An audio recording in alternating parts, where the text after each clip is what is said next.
देख सकते हैं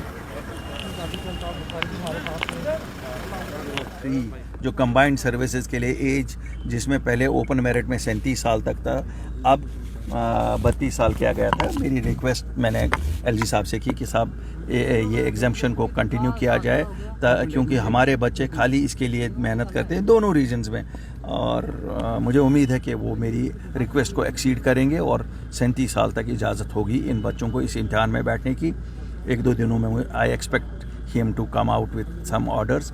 नंबर 2 ये था जो लावेपुरा इंसिडेंट हुआ, जहाँ जिसमें 3 बच्चे मारे गए, जिनके बारे में कहा जाता है वो फेक एनकाउंटर था। तो मैंने कहा साहब जो ऑलरेडी इंक्वायरी हुई है उसे एक्सपेडाइट किया जाए, सच को मंजर आम पे लाया जाए, because it is very important. जो ट्रस्ट डेफिसिट है लोगों के साथ हमारा, वो ख़त्म हो जाए। वो सच बोलने से ही ख़त्म होगा, और यही अपनी पार्टी की सियासत है कि सच की सियासत हम हर स्फीयर में चाहते हैं। तीसरा, नेशनल हाईवे को लेकर बात हुई कि जो नेशनल हाईवे पहले 1 दिन महीने में बंद होती थी, आज 28 दिन बंद ही रहती है। एसेंशियल आइटम्स की दिक्कत है, और जिन प्लानर्स ने इसको ये नया जो हाईवे प्लान किया था, जिस स्ट्रेटा, क्योंकि आपने देखा एनवायरमेंटल डिज़ास्टर है, तो मैंने कहा साहब इसके खिलाफ इंक्वायरी भी होनी चाहिए और एक मुतबादिल ने प्लान हमें होना चाहिए था हम कैसे इस हाईवे को 365 दिन खुला रखें।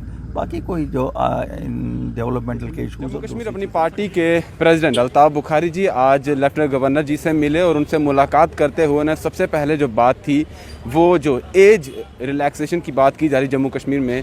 पहले अगर देखा जाए जो स्टेट थी 40 साल थी, उसके बाद 37 साल की गई, और अब जिस तरह से देखा जा रहा है कि कुछ दिनों से काफ़ी ज़्यादा इस पर बातें भी सामने आ रही, बवाल भी हो रहा है, और काफ़ी ज़्यादा जो यूथ के लोग हैं वो सामने भी आ रहे थे कि अब 32 साल जो है वो कर दी गई है, क्योंकि 32 साल तक जो लोग हैं वो जम्मू कश्मीर में जॉब के लिए अप्लाई कर सकते हैं, उसके बाद के जो रहेंगे वो ओवर एज हो जाएंगे। इसी चीज़ को लेकर जो पहली बात उन्होंने कही कि पहला सवाल ही जो मुलाकात का रहा, जो बातचीत का रहा गवर्नर साहब से, और दूसरी बात उन्होंने कहा कि जो लावापुरा में कश्मीर में जो एनकाउंटर हुआ था उसकी बात भी उन्होंने इस बातचीत में रखी, और साथ साथ ही डेली वेजर की बात की जाए तो और भी डेवलपमेंट जो इशू रहते हैं। अगर नेशनल हाईवे की बात की जाए तो उन्होंने ये कहा कि उनकी जो मुलाकात रही उसमें उन्होंने कहा कि जो नेशनल हाईवे पहले 1-2 दिन के लिए ही बंद रहता था, लेकिन अब जिस तरह से रोड भी तैयार हो रहा है, कंस्ट्रक्शन चल रही है रोड की, लेकिन अब 20-20, 25-25 दिन जो है वो रोड बंद रहता है। उस पर भी कुछ संज्ञान लेना चाहिए, क्योंकि जो पब्लिक है जिनको आना जाना रहता है जम्मू कश्मीर में, उनको काफ़ी ज़्यादा दिक्कतों का सामना करना पड़ता है। उसके साथ ही जो ट्रक हैं, जो सर्विसेज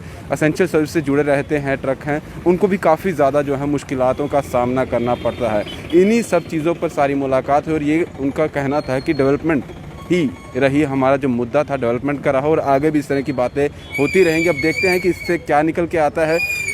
फ़िलहाल पूरी बातचीत आप सुन सकते हैं कि उन्होंने उनके साथ क्या की, और आगे इस पर क्या निष्कर्ष निकलता है वो देखने वाली बात होगी। फिलहाल इस पूरी अपडेट से हमें दीजिए इजाज़त। वीडियो जर्नलिस्ट दीपक भंडारी का साथ Rahul Singh, the state sentinel के लिए।